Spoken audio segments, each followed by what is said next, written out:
La ética es un código de valores que guía nuestras decisiones y acciones, determinando nuestros propósitos y rumbos en nuestras vidas. Ayn Rand. El comportamiento ético de un hombre debe basarse eficazmente en la simpatía, la educación y los lazos sociales. No es necesaria ninguna base religiosa. Albert Einstein. En investigación es importante rescatar el respeto a las personas como sujetos de investigación. No se puede determinar o no se puede lastimar a una persona por efectos de la investigación. Cuando hablamos de investigación, es necesario entender que la ética es el principio de la sabiduría. Thomas Jefferson. Muy buenas tardes con todos y con todas. Qué gusto saludarles. Somos estudiantes del doctorado PhD en Educación en UNEYES. Qué gusto tenerles en este webinar denominado La ética en la investigación, justamente porque la investigación es transversal y permite que todas las áreas del conocimiento se desarrollen. Quiero empezar yo señalando, en primer lugar, la importancia de aquello, porque realicé una breve consulta, ¿no?, en la Facultad de Educación, justamente aquí en la Universidad Técnica del Norte, y el tema de la investigación es un asunto muy preocupante. Por ejemplo, de 30 alumnos que están por graduarse, la estadística reseña que 24 alumnos han optado por hacer examen complexivo y solamente 6 alumnos han optado por hacer la tesis. Entonces, la investigación, primero que todo, creo que necesita una rehabilitación desde el enfoque ético y también desde el enfoque de su responsabilidad social. Entramos a la intervención de Paul Timpaluisa. Muy amable, estimado Emerson. Justamente acogetando lo que acabas de mencionar. Primeramente, para saber qué es el plagio, debemos entender que el plagio es utilizar el trabajo, las ideas, palabras o frases de escritores sin dar crédito a esto. Como les comentaba, la Universidad Española, dentro de las prácticas L, concreta que debe ser claro, original y debe tener un sentido de pertinencia y relevancia para la resolución de problemas. Pero también nos da a conocer qué debería hacer el estudiante, en este caso los maestrantes o en este caso los doctorantes, para no caer en este problema de lo que es el plagio, y la cual es destacar, ¿no?, lo que uno aprende en la lectura, en la investigación, porque obviamente vamos a utilizar artículos científicos que sean destacados, ¿no?, que sean las más citadas o artículos científicos que hayan sido publicados en los últimos 5 años, que sean muy relevantes. Obviamente lo vamos a usar, pero debemos, para no caer en el plagio, destacar lo que uno va aprendiendo y lo que va aportando dentro del sistema de investigación, ¿no? Y también otro tip que nos infiere es utilizar materiales que tengan derechos de autor. Es muy importante, ¿no? Por ejemplo, utilizar materiales que estén indexadas, ¿no?, a nivel de Scopus o de Web of the Science, ¿no? Y también la otra es promover la formación de estudiantes y docentes que tengan estas éticas, ¿no?, dentro de la investigación. En este caso se analizan 168 textos que son parte de este corpus, las cuales han sido recopilados durante 3 cursos desde 2011 hasta el 2012. Una vez que se realiza el uso de los programas antiplagio, se determina, ¿no?, que realmente no existía plagio. Para eso se utilizaron programas como el Turnitin, ¿no? Y creo que en Ecuador se utiliza un poco también lo que es el Urkun.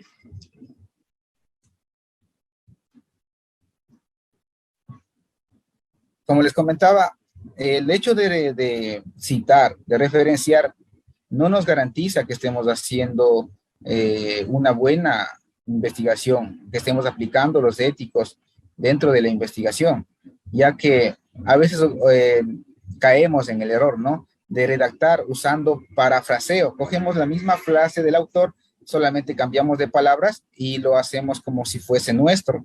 Y bueno, muchos dirán, pero bueno, a la final yo puedo coger esa frase, parafrasearlo y luego citarlo, pero tampoco es correcto. Como les decía anteriormente, debemos recalcar lo que estamos aprendiendo durante el proceso de las lecturas, ¿no? de los diferentes artículos científicos. Santiago, tienes la palabra para continuar con esta tarde de webinar con el tema la ética en la investigación. Muchas gracias, estimado Emerson. Vamos a continuar un poquito con respecto a la exposición que nos daba nuestro compañero Paul, en el cual vamos a hacer, o vamos a ver ya de manera un poquito más pertinente, cómo las universidades utilizan estas herramientas tecnológicas para analizar un poquito cómo se utiliza o cuál es el verdadero significado del plagio en la escritura académica. Normalmente, nosotros podemos tener una idea un poquito clara al decir que el plagio en la escritura académica es utilizar frases, palabras, párrafos de otros autores sin darles el crédito a ellos. Entonces, en el análisis ya de este documento, vamos a ver el trabajo de una universidad, la cual utiliza 3 herramientas tecnológicas para hacer el análisis de este sentido de plagio de los trabajos de los estudiantes. Como podemos ver aquí, presentamos el Turnitin, el Eporus y Compilato. Entonces, estas 3 herramientas me van a ayudar a determinar cuál es el porcentaje de plagio que puede tener un documento académico. Todas estas herramientas tecnológicas lo que hacen es analizar el texto que nosotros queremos revisar con respecto a las bases que pueden haber tanto en internet, en la misma universidad, o todo documento que tenga base de un autor legal. Entonces, como podemos ver aquí en la imagen, lo que hacen estos programas es la comparación tanto en citas como en palabras específicas. Entonces, esto le da una ventaja al profesor o a la revista que está analizando estos procesos o estos trabajos investigativos para analizar si realizaron en la escritura académica las citaciones correctas o no. Entonces, como podemos ver, aquí podemos evidenciar un trabajo que está en español con un trabajo que está en inglés. Ellos pueden hacer la comparación con respecto a los autores, a los años, y como podemos ver, existe una diferencia entre el texto original con el texto que estamos nosotros trabajando. Por lo tanto, estos programas, ¿qué es lo que nos pueden permitir? Nos dan una media con respecto a las palabras que nosotros podemos tomar como plagio, y también nos dan la desviación estándar. Estos valores matemáticos nos ayudan mucho para que el investigador o la persona que está corrigiendo estos trabajos lo pueda, después de tener este análisis, que realizar de manera manual, en el cual nosotros podemos determinar los errores comunes que nos pueden dar estos programas. Como podemos ver, tenemos el parafraseo incorrecto, la falta de referencia, eliminación de signos gráficos, omisión del año de publicación, omisión de las páginas, citado demasiado extenso.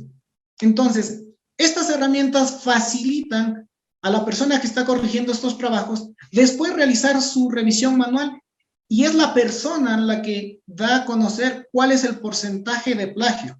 Yo empezaría mencionando que es un problema, el plagio ya como tal es un problema que es un problema heredado.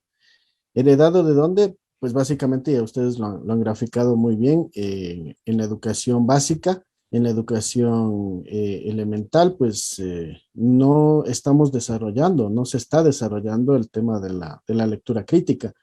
Lamentablemente la lectura se convierte en un fastidio en muchos de los estudiantes, ¿no es cierto? Los y las estudiantes son obligados a la lectura, y eso pues obviamente quita todo el gusto. Entonces, básicamente mi intervención viene desde ese punto, ¿no?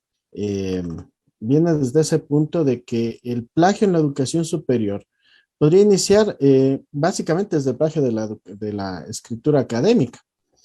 Entonces, podríamos decir, ¿sí?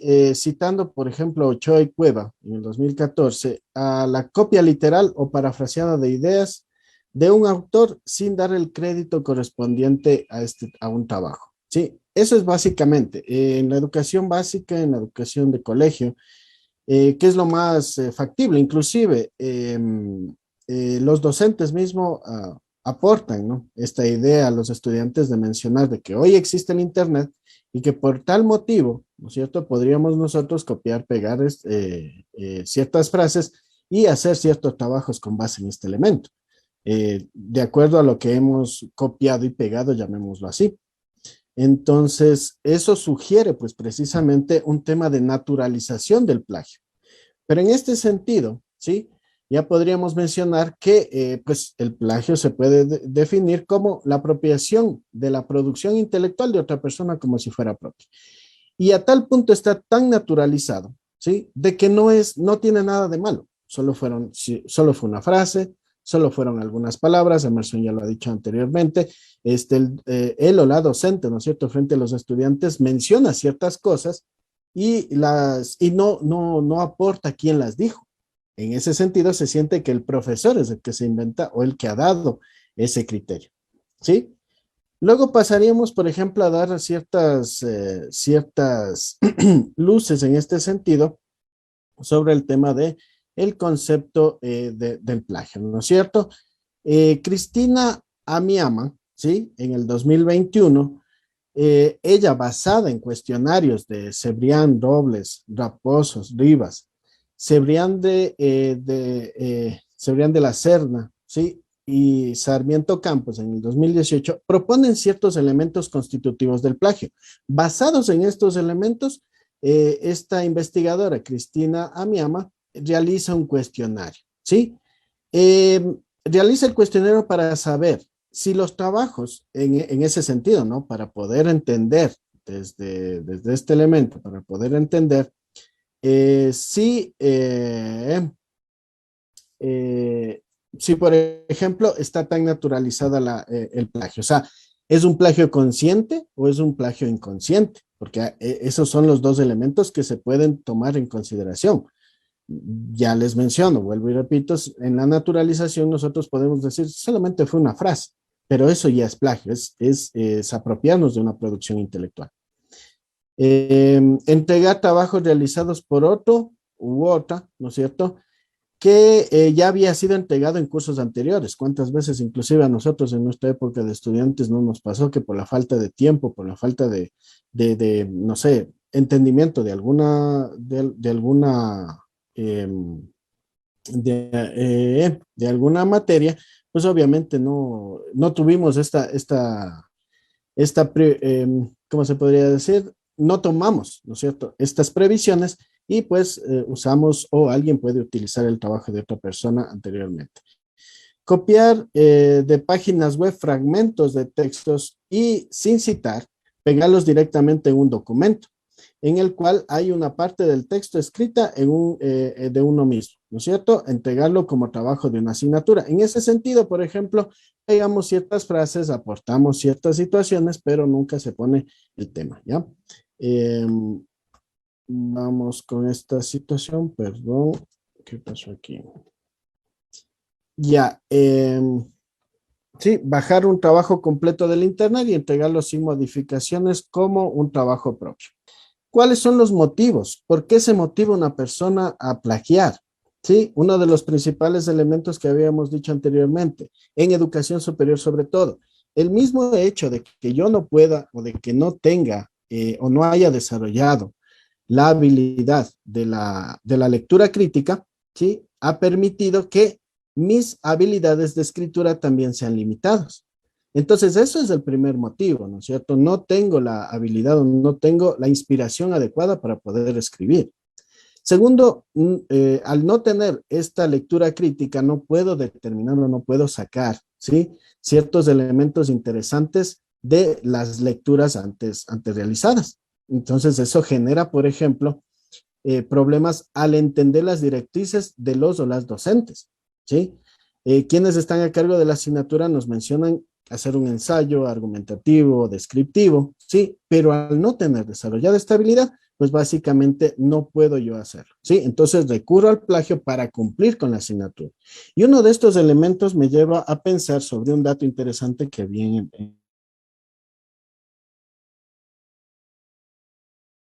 de la investigadora, ¿sí? A mi ama, ¿sí? Que de 255 estudiantes, 33 hicieron uso de trabajos anteriormente hechos por ellos o por otros estudiantes. Y 25 de ellos mencionaron que lo hicieron porque se daban cuenta de que el docente no se, perdón, porque decían que el docente no se iba a dar cuenta. Entonces aparece un elemento adicional. Otra motivación de ellas es posiblemente el interés que el docente o la docente le dé al trabajo realizado por los o las estudiantes, ¿sí? Es decir, me motiva a mí plagiar un trabajo porque sé que el docente o la docente no lo va a revisar de manera exhaustiva. Eso sería más o menos en este sentido. Entonces, en función de las motivaciones también aparecen las herramientas.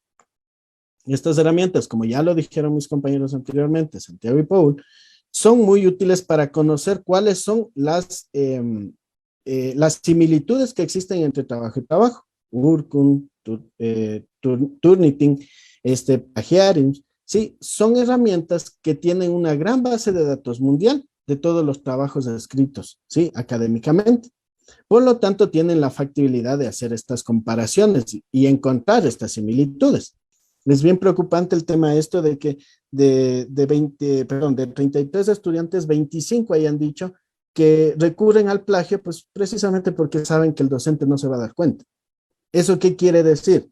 Que nosotros, como docentes, ¿sí? Nosotros y nosotras también estamos enseñando de cierto modo eso a los nuevos profesionales en el ámbito de la educación superior. Bueno, yo quiero referirme más al tema referirme al tema de las buenas prácticas antiplagio, pero antes de eso quisiera plantear unos 3 elementos.